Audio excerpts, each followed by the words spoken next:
Of all the Soviet events in the mid-war, perhaps in the entire game of Twilight Struggle, South African Unrest is, for me as a US player, one of the most annoying events of the game.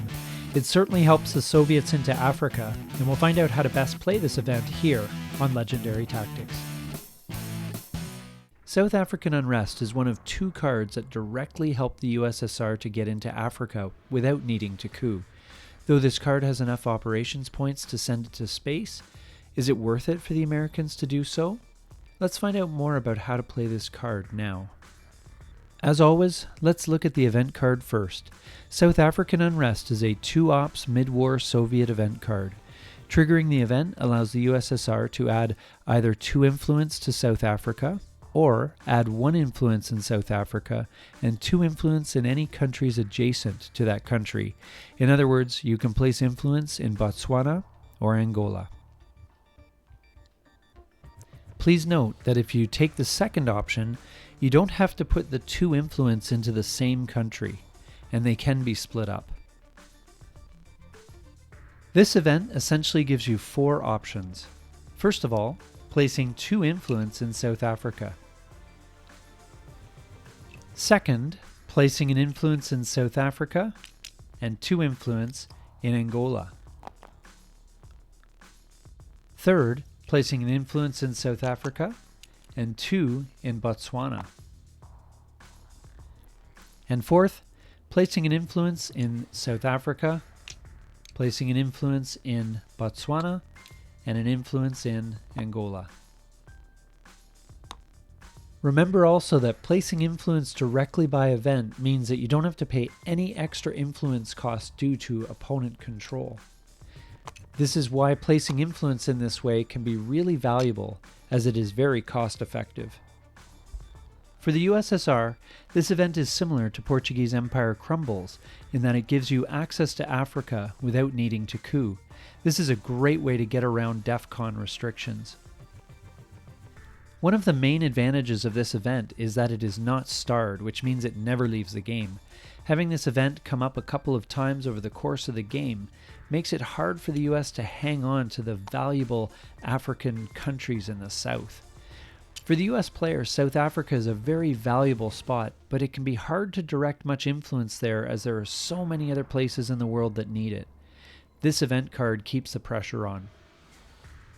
Also, South African Unrest is great because it targets valuable countries. Portuguese Empire Crumbles helps you to gain control of Southeast African states, but that doesn't really move the ball down the field very much.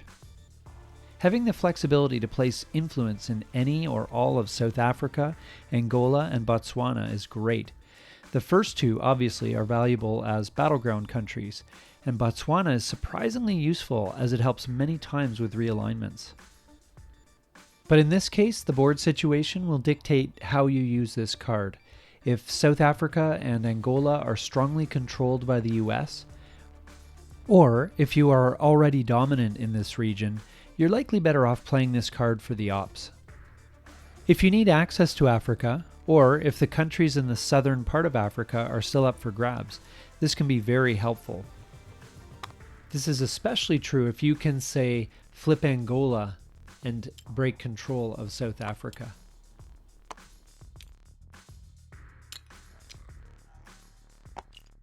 This might be the ideal move for South African Unrest.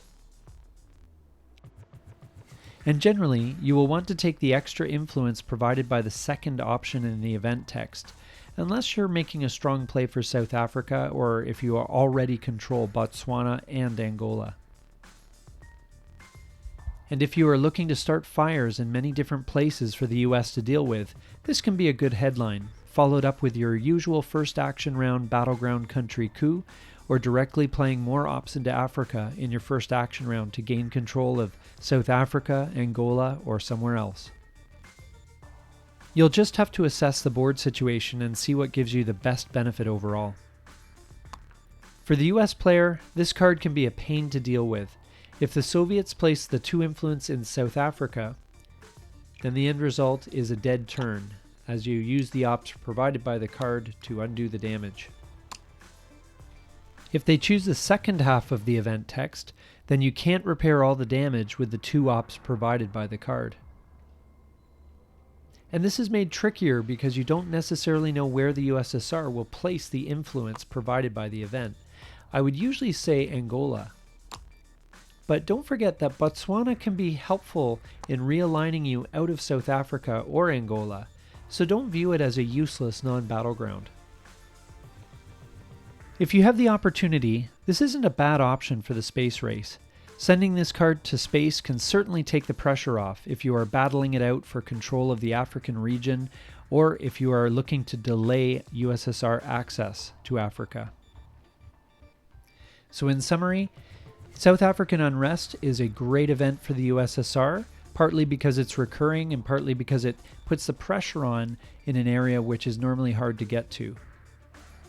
Take this event unless the board game situation makes it unnecessary.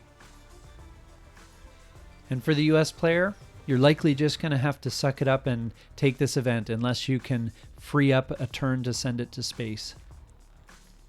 Use the ops provided by the card to mitigate the event effect as much as possible. This has been our analysis of the South African Unrest card in the game, Twilight Struggle. We hope you found this video valuable and interesting. If you did, please take a moment to like, subscribe, and comment down below. We look forward to seeing you here next time on Legendary Tactics.